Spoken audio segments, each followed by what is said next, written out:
que tu cherches à te rendre compte à quel point ce Coran, comme quand Allah te dit, si nous l'avions révélé sur une montagne, tu l'aurais vu se pulvériser, se détruire.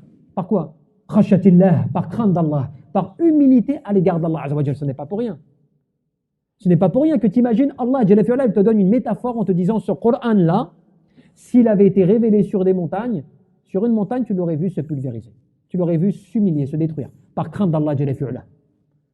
Cette métaphore, elle n'est pas là pour que toi tu imagines à proprement parler ce Coran comme cela. C'est pour que tu aies une parabole pour te rendre compte de la puissance de la parole d'Allah. C'est pour cela même que le prophète, quand on te dit, tu vois, quand il recevait cette parole lourde, alors là, on dit ma'nayn, et on dit il y a deux sens dans le verset coranique. Pourquoi Allah a mentionné une parole lourde? Certains ont dit une parole lourde dans son contenu. En fait, le contenu du Coran, c'est une parole qui est lourde. Et d'autres t'ont dit, non, c'est une parole lourde, même au sens figuré. Puisque lorsque le prophète, des fois, il recevait le Coran, eh bien, Aïcha, qu'est-ce qu'elle disait? Des fois, il recevait la révélation, alors que nous étions dans un froid glacial, et il transpirait. La transpiration coulait de son front, au moment où il recevait la révélation.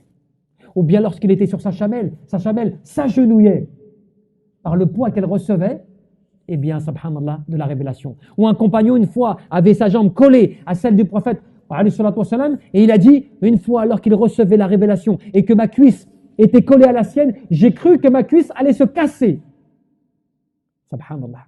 Donc les ulama ont dit, cela c'est des preuves, comme quoi la parole d'Allah, elle n'est pas simplement lourde dans son contenu, elle est même lourde dans sa révélation. Et cela, le prophète, il recevait la révélation de différentes manières. Des fois dans un songe, des fois comme le bruit d'abeilles de comme cela à son oreille, et des fois aussi, eh bien, Jibril lui transmettait la parole. Tu vois?